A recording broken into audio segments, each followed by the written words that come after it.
반갑습니다. 우리가 지난주에 예레미야를 시작했죠. 예레미야의 상황은 그 시대적인 상황은 녹록하지가 않습니다. 물론 예레미야 때 요시야 왕은 하나님을 말씀을 정말 읽고 나서 옷을 찢으면서 회개하고 하나님을 위해서 기존에 있었던 모든 것들을 다 기억하고 있었죠. 그런 요시야 왕의 시대에도 정말 하나님께서 또 많은 선지자들을 보낸 이유가 있다라는 거죠. 왕 한 명이 물론 나라를 이끌어 가긴 하겠지만 나라라고 하는 것은 백성들이 함께 그 나라의 왕과 함께 이렇게 연합하여서 이루어져야지만이 그 나라가 정말 복된 나라가 될 줄 믿습니다.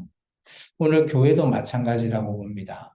오늘 우리의 주인 되신 예수님과 우리가 한 몸이 되지 않으면 정말 예수님은 우리를 위해서 죽으시고 우리의 죄사함을 위해서 그렇게 십자가에서 피 흘렸었지만 오늘 우리가 그런 예수님을 깨닫지 못하고 알아주지 못한다면 그것은 어떻게 보면 오늘 우리가 읽을 예레미야서의 그 백성들과 별반 차이가 없다라는 겁니다. 참 우리가 성경을 읽다 보면 이런 암울한 배경과 암울한 이런 성경 속에서 정말 우리가 깨달을 수 있는 것들이 조금 나오죠. 우리가 하나님을 믿는다라고 하지만 하나님을 나의 주인으로 섬기고 있다라고 말하고 있지만 때로는 이런 이스라엘 백성처럼 나몰라라 하는 그런 우리가 되지 않을까 참 우리가 걱정이 되죠. 그렇지만 우리의 믿음이 정말 주님 앞에 온전히 반듯하게 서 있다면 그런 걱정은 할 필요는 없죠. 오늘 우리가 성경에서 왜 이런 말씀을 읽어야 할까? 왜 좋은 말씀은 읽으면 되지? 왜 이렇게 암울하고 안타까운 말씀을 읽어야 할까? 제게 말할 수도 있겠지만 성경은 하나님께서 이런 모든 것들을 그죠? 좋은 것만 기록한 것이 아니라 좋지 않는 부분도 기록한 그 이유가 있다라는 겁니다.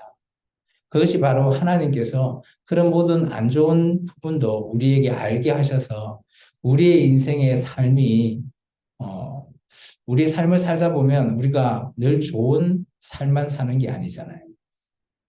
그러다 보니까 하나님께서는 좋지 않는 부분도 기록하여서 만약 너가 이런 상황일 때 너는 어떻게 할래? 라고 우리에게 질문하듯이 마치 그런 상황을 우리에게 말해주고 있는 것이라고 저는 보여집니다. 오늘 하나님께서는 지난 일을 기억합니다. 우리가 좀 전에 읽었던 예레미야 1장, 2장 1절에서 3절의 내용은 그 2절의 내용을 봐보시면 내가 여기서 내라고 하는 것은 이스라엘 민족을 얘기하죠. 네가 청년 때, 그죠? 내가 이내와 내가 신혼 때 내가 너를 사랑하는 것을 기억한다. 여기 이제 결혼하신 분도 있고 아직까지 결혼하지 않은 우리 청년들도 있는데요. 참 연애하는 것은 어때요? 연애 그리고 결혼이라는 단어가 떠오르면 어떤 것이 떠오르는가요? 요즘 뭐 MZ 세대는 뭐 그런 단어들을 좋아하지 않는다 뭐라고 생각할 수도 있을 거예요. 왜냐하면 우리 사회에서 연애하고 결혼하기 위해서는 뭐 제약된 조건들도 많고 힘들기 때문이죠. 물론 그런 거 다 접어두고 우리가 연애라 이런 결혼 이런 걸 하면 그 안에 핵심이 뭘까요? 저는 그 안에 핵심은 사랑이라고. 우리가 뭐 모르는 사람이 남녀가 만났을 때 그 남녀가 우리가 뭐 그렇게 얘기하죠. 썸을 탄다? 뭐 요즘 그렇게 얘기하나요? 썸을 탈 때도 뭐가 없으면 사랑이 없으면 이게 썸을 탄다라는 것은 관심이 있다? 그것도 그 안에 사랑이라는 것이 내포되어 있는 거죠. 아무리 잘생긴 남자, 누구죠?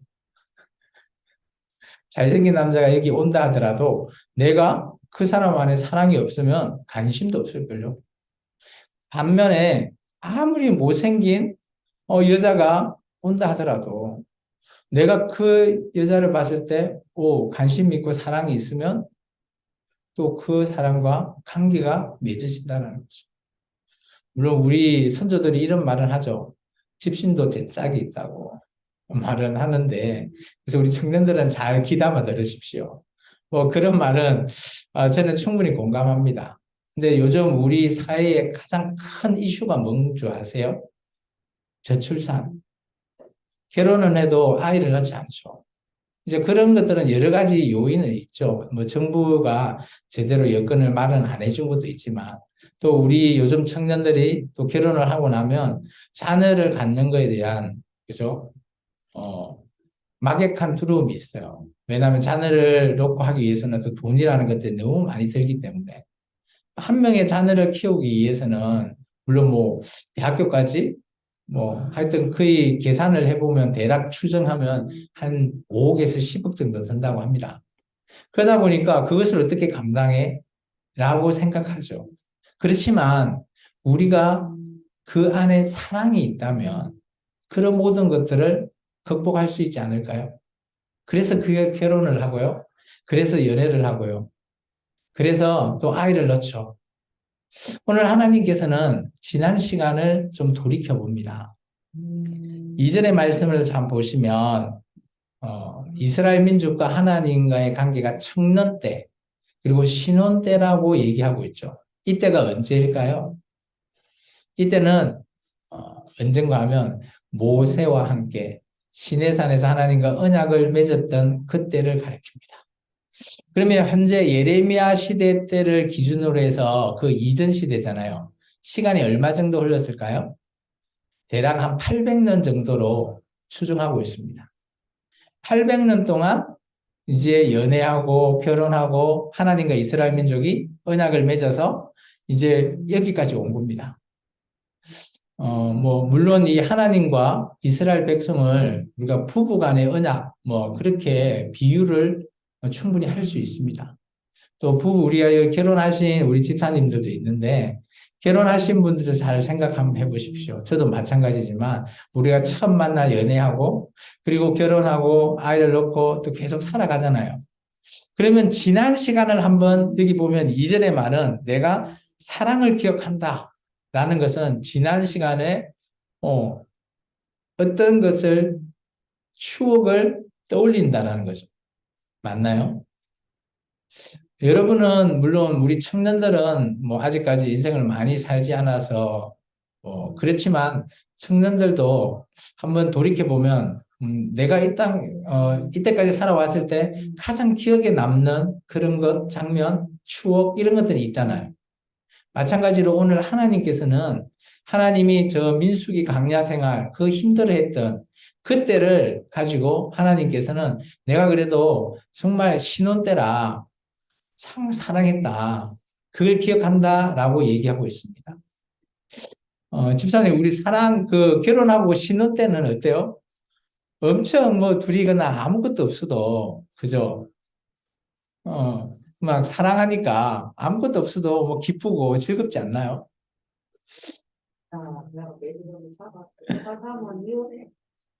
조금 살면 이혼합니까? 그 좀 이따 제가 얘기하려고 그랬는데 미리 얘기하시네. 어쨌든 간에 지난 걸 떠올린다라는 거는 어떨까요? 지난 시간을 떠올리는 것, 그런 것들은 추억을 우리가 회상하는 거잖아요. 그래서, 지난 시간에 우리가 뭐 보면 지난 날을 떠올려 볼 수 있잖아요. 우리 인생에 있어서도. 뭐, 저도 결혼을 했지만, 이제 결혼 전에 뭐, 연애하고, 결혼하고, 뭐, 놓고, 애 놓고, 뭐, 그런 시간을 쭉 이어가는 것들을 저도 이제 생각할 수 있으니까, 하나님께서 그런 모습을 지금 떠올리고 계신다라고 보시면 돼요. 그게 에레미야 2장의 상황이에요. 근데 그렇게 한 800년을 살았어요. 이스라엘 민족과 800년 동안 하나님과 함께 했죠. 그게 하나님은 사랑이라는 것을 내포하고 있고 그렇게 이스라엘 민족과 사랑한다라고 생각하면서 살았죠.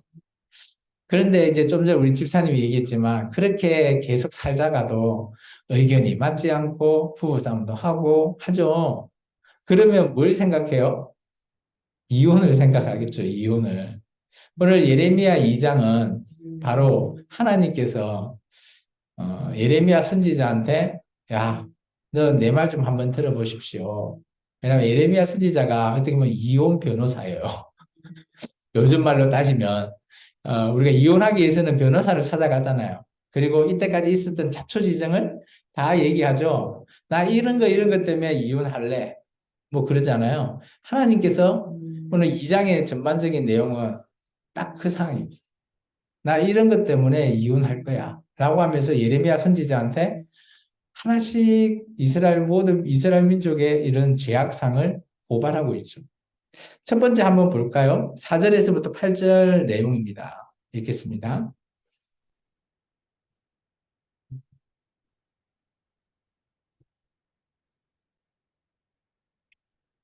야곱의 집과 이스라엘의 집 모든 족속들아 여호와의 말씀을 들으라. 나 여호와가 이와 같이 말하노라. 너희 조상들이 내게서 무슨 부유함을 보았기에 나를 멀리하고 가서 헛된 것을 따라 헛되이 행하였느냐. 그들이 우리를 애굽 땅에서 인도하여 내시고 광야 곧 사막과 구덩이 땅 건조하고 사막 그늘진 땅 사람이 그곳으로 다니지 아니하고 그곳에 사람이 거주하지 아니하는 땅을 우리가 통과하게 하시는 여호와께서 어디 계시냐 하고 말하지 아니하였도다. 내가 너희를 기름진 땅에 인도하여 그것을 열매와 그것을 아름다운 것을 먹게 하였거늘 너희가 이리로 들어와서는 내 땅을 더럽히고 내 기업을 역겨운 것으로 만들었으며 제사장들은 여호와께서 어디 계시냐 말하지 아니하였으며 율법을 다루는 자들은 나를 알지 못하며 갈비들도 나에게 반역하며 선지자들은 바알의 이름으로 예언하고 무익한 것들을 따랐으니라. 아멘. 하나님께서 예레미야 변호사한테 이렇게 얘기합니다. 5절에 보면 너희 조상들이 내게 무슨 불의함을 부했기에 나를 멀리하고 가서 헛된 것을 따라 헛되이 행하느냐. 내 잘못 없다라는 거죠. 다 저 사람 잘못이에요. 라고 얘기하죠. 그러면서 6절의 하반절에 여호와께서 어디 계시냐 하고 말하지 아니하였다. 이게 나와 결혼한 신부 이스라엘이 하나님을 잊어버린 겁니다. 우리 식으로 따지면 어떤 거죠? 이렇게 얘기할 수 있죠. 이혼 변호사한테 가서 우리 아내가 바람 피는 것 같아요. 제 잘못 하나도 없어요. 그래서 저 이혼해야 될 것 같아요. 라는 거죠. 8절을 보면 그때 시대 상황이 바로 하나님께서 팩트를 얘기하고 계십니다. 여기 보면 이제 지도자들이거든요. 종교 지도자들도 있고 일반 리더, 이게 어떻게 보면 나라를 이끌어가는 지도자들의 모습을 적나라하게 말하고 있습니다. 8절 보시면 제사장들은 어때요? 여호와께서 어디 계시냐? 이게 하나님을 찾지도 않는 거예요. 또 율법을 다루는 자들은 하나님을 알지 못한대요. 율법이 어떤 거죠? 율법을 그죠? 10가지로 얘기한 게 십계명이잖아요. 십계명 속에 하나님에 관한 내용이 5가지나 있잖아요. 그런데 율법을 아는 사람들이 그죠? 하나님을 그죠? 알지 못한대요. 율법을 다루는 자들이 아마 레위인들이나 이런 사람들이겠죠. 제사를 드리고 있지만 그냥 자신들의 이익만을 취하는 거죠. 그리고 관리들 같은 경우는 지도자겠죠. 지도자들도 하나님을 반역하고요. 또 하나님의 선지자들도 있습니다. 이 예레미야도 하나님의 선지자지만 그 외에 하나님의 선지자라고 하는 사람들이 많이 있죠. 그 선지자들은 여기 선지자들은 여호와 하나님을 따르는 선지자는 아닌 것 같고 여기 보면 바알의 이름으로 예언한대요. 이 바알은 이 당시 우상이라는 거죠. 우상 숭배를 하는 거죠. 쉽게 말해서 우리가 기독교 나라는 아니지만 미국 같은 나라를 한번 떠올려 보겠습니다. 미국은 나라의 종교가 아예 기독교예요. 그런 나라 종교에 그죠? 하나님의 선지자들은 기독교 하나님을 섬겨하는데 어때요? 불교를 숭상한다는 거죠. 쉽게 말하면 이런 것 때문에 나 이혼해야 되겠어요. 그죠? 아내 이스라엘이 좀 불량해 보이죠.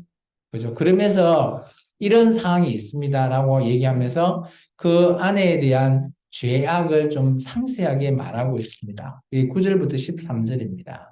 그러므로 내가 다시 싸우고 너희 자손들과도 싸우리라. 여호와의 말씀이니라. 너희는 깊은 섬들에 건너가 보며 게달에도 사람을 보내 이 같은 일이 있었는지를 자세히 살펴보라. 어느 나라가 그들의 신들을 신 아닌 것과 바꾼 일이 있느냐? 그러나 나의 백성은 그의 영광을 무익한 것과 바꾸었도다. 너 하늘아 이 일로 말미암아 놀랄지어다. 심히 떨지어다. 두려워할지어다. 여호와의 말씀이니라. 내 백성이 두 가지 악을 행하였나니 곧 그들이 생수없음은 되는 나를 버린 것과 스스로 웅덩이를 판 것인데 그것은 그 물을 가두지 못할 큰 웅덩이들이니라. 아멘. 오늘 11절에 보시면 이 당시 다른 나라들 있잖아요. 여호와 하나님을 섬기지 않고 이방 나라들도 자기 신들을 섬기거든요. 근데 그런 신을 섬기는 나라도 한번 봐봐라라는 거예요. 왜냐? 자기 신을 섬기는 그 나라들도 그 신만 섬기지 다른 나라의 신을 섬기지 않는다라는 거예요. 근데 지금 어때요? 이 이스라엘 민족은 여호와라고 하는 하나님을 섬겨야 되는데 바알을 섬기는 겁니다. 이 뭐라고 표현해야 될까요? 그죠? 완전히 뭐 요즘 우리 사람으로 표현하면 완전히 바람난 거죠. 그렇게 개인적인 있는 사람하고 교대에 있는 사람과는 똑같은 하나님 믿는 사람 그러다 보니까 이제 13절에 보면 하나님께서 두 가지 제목을 얘기합니다. 두 가지 악의를 행했다라는 거예요. 이스라엘 민족이. 그 첫 번째가 뭔가 하면 생수에 거는 데는 나를 버린 거래요. 줄을 끊으셔야 돼요. 우리가 하나님을 버린다라는 것이 바로 악이라는 겁니다. 우리가 나쁜 짓 하는 게 악이 아니라 하나님을 섬기는 우리는 우리에게 해당되는 악은 우리가 여호와 하나님을 버리는 거죠. 두 번째, 스스로 웅덩이를 팠대요. 여기 웅덩이 판 게 뭔가 하면 아까처럼 여호와 하나님을 섬기는 게 아니라 스스로 자기들 웅덩이, 우상을 섬기는 거죠. 내가 여호와 하나님을 섬긴다라고 하지만 우상을 섬기는 거래도요. 우리 식으로 적용하면 이렇습니다. 내가 교회를 다니고 있으면서 연말이 되거나 연초가 되면 점을 본다든지 사주팔자를 보러 간다라는 거죠. 그게 스스로의 웅덩이를 파는 거예요. 지금 우리 식의 표현은 그렇습니다. 그렇죠. 그런 것들이 바로 악이라는 겁니다. 우리의 하나님 되시고 우리의 주인 되시는 하나님을 우리가 제대로 섬기지 않는다라는 것, 그게 악이라는 거예요. 성경은 한결같이 말하고 있습니다. 우리가 우리의 주님 대신 예수님, 그런 예수님을 버린다는 것도 악이고요. 하나님을, 그죠? 섬기지 않고 다른 신을 섬기는 것도 악이라는 겁니다. 그러면서 하나님께서 얘기하고 있습니다. 좀 비유적인 얘기를 하고 있죠.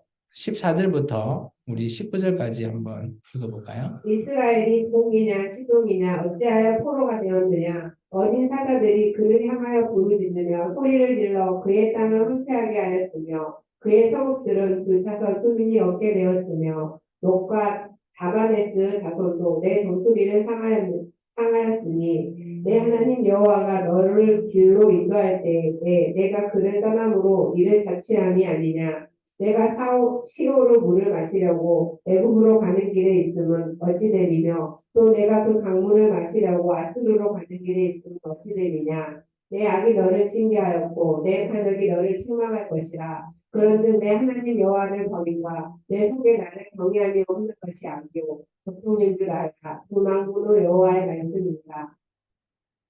여기 보시면 18절에 보면 애굽 그리고 아수르가 나오잖아요. 이들이 섬겨야 할 대상이 여호와 하나님인데 아까 스스로 판 웅덩이가 뭔가 하면 바로 애굽에 있는 신을 섬긴다거나 아니면 아수르에 있는 신을 섬긴다라는 거죠.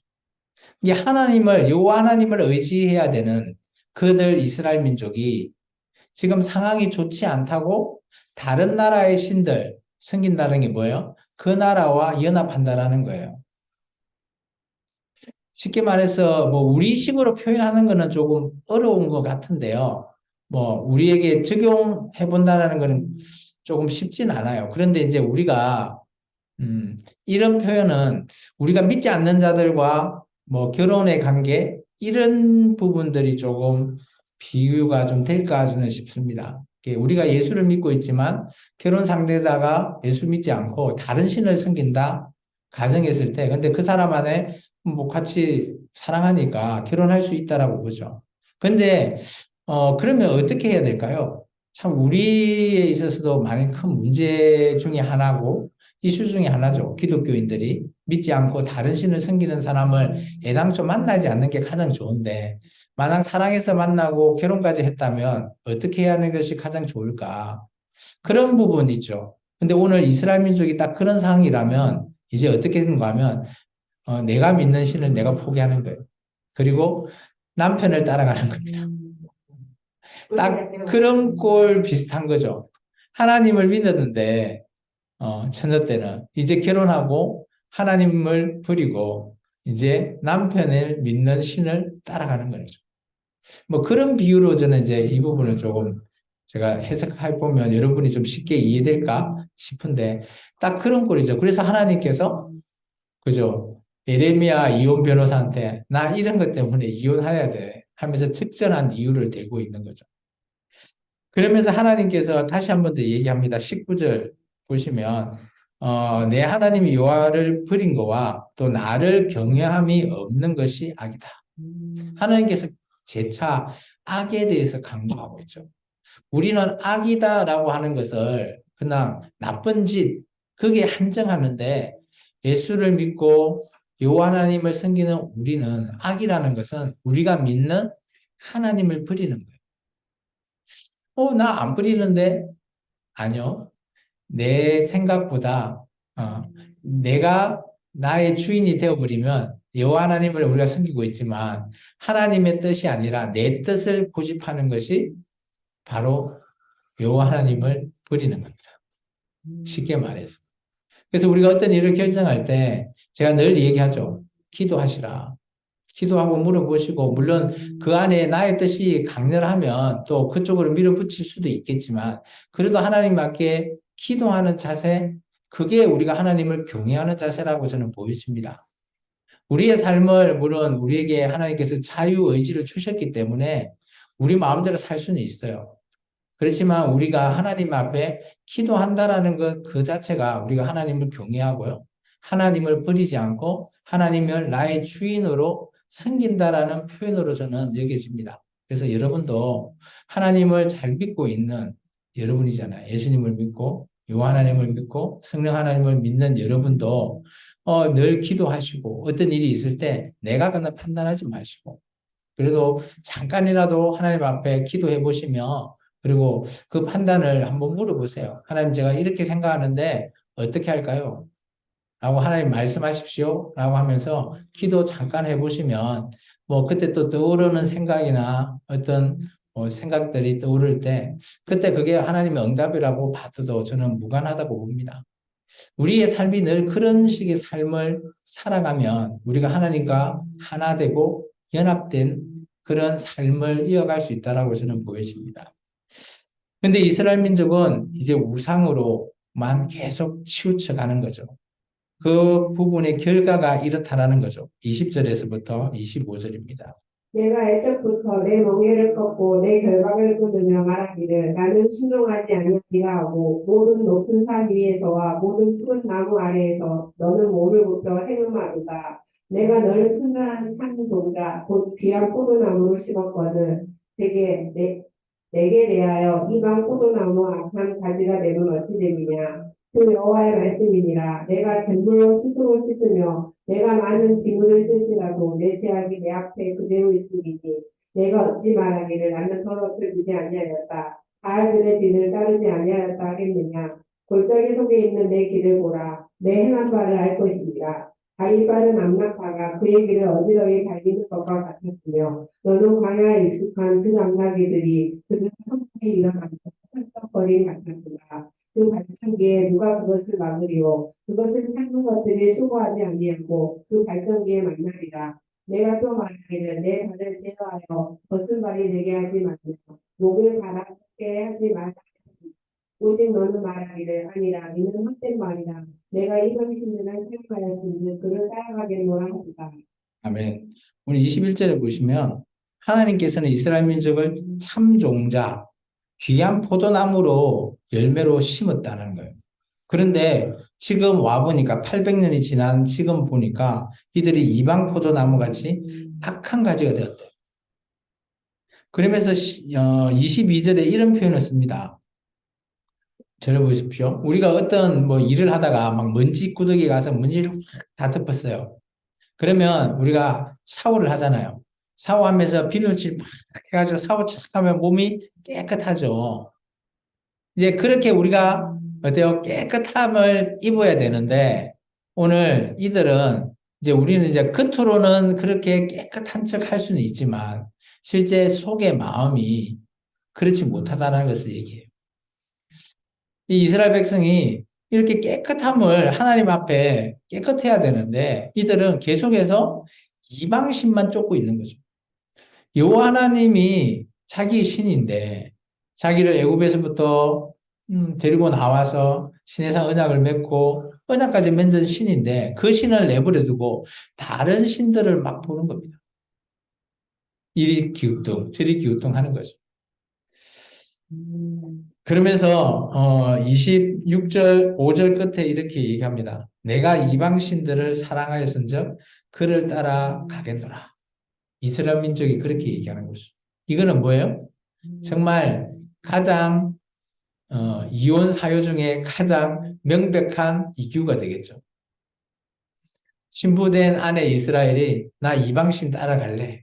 쉽게 말해서 나 저 사람이랑 결혼할 테니까 이혼해줘 라는 표현이죠.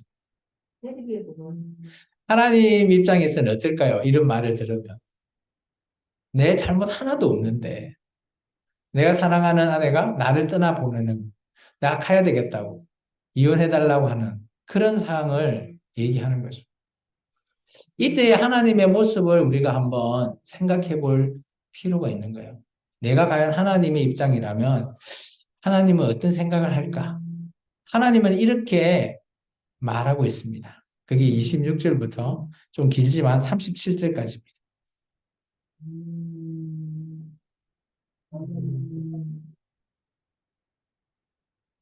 도둑이 붙들리면 수치를 당한 같이 이스라엘 집 곧 그들 왕들과 지도자들과 제사장들과 선지자들이 수치를 당하였느니라. 그들이 나무를 향하여 너는 나의 아버지라 하며 꿀을 향하여 너는 나를 낳았다.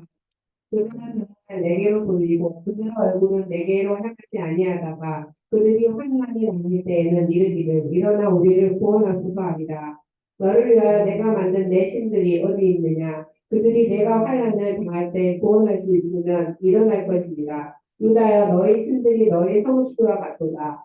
너희가 나에게 대항하면 어찌 되느냐? 너희가 다 내게 잘못하였느니라. 여호와의 말씀이니라. 내가 너희 자녀들을 때린 것이 무익함은 그들이 징계를 받아들이지 아니하니라. 너희 칼이 하나와 사자같이 너희 선지자들을 상처느니라. 너희 이 세대여 여호와의 말을 들어보라. 내가 이스라엘에게 광야가 되었었느냐? 한산한 땅이 되었었느냐? 무슨 이유로 내 백성이 말하기를 우리는 노였으니 다시 국교로 가지 아니하겠다 하느냐? 하나가 어찌 그의 태도를 잊겠느냐? 신부가 어찌 그의 예복을 잊겠느냐? 오직 내 백성은 나를 잊었나니 그 날수는 셀 수 없거늘.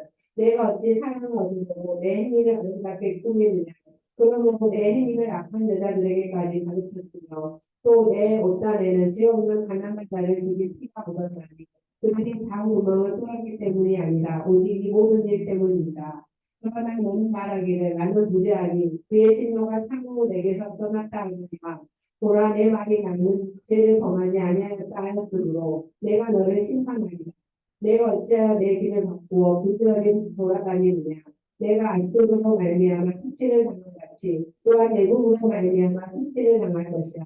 내가 두 손으로 내 머리를 싸고 거기서도 날아가리니 이는 내가 내가 의지하는 자들 나 여호와가 버렸으므로 내가 그들로 말미암아 형통하지 못할 것이다. 아멘. 네. 오늘 이스라엘 민족이 이렇게 얘기하죠. 평상시의 삶은 막 우상한테 쫓아가는 거예요.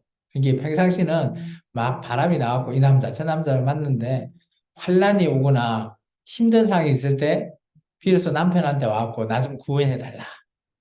그러는 다라고 얘기하고 있습니다. 근데 놀라운 거는 28절을 보면 너의 신들이 너의 성읍의 수와 같다. 그럼 얼마나 많은 바람을 폈는지 보이는 거죠. 이런 모습을 통해서 보면 하나님께서도 좀 질투하시는 것 같아요.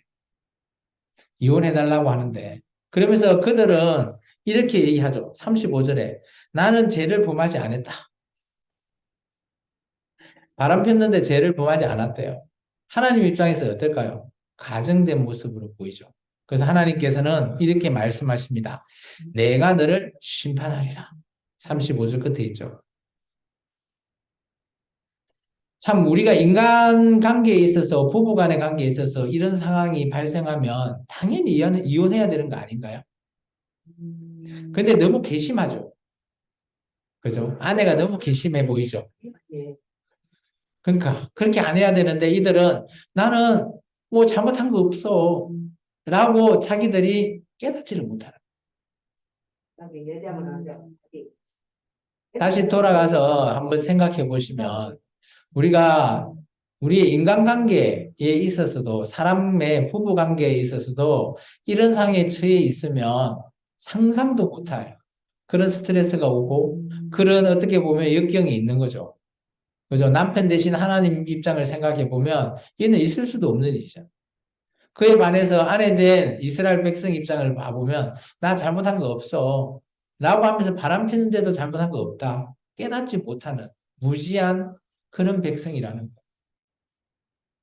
만약 우리가 이곳에 나와서 예배 드리는데, 예, 알겠어요?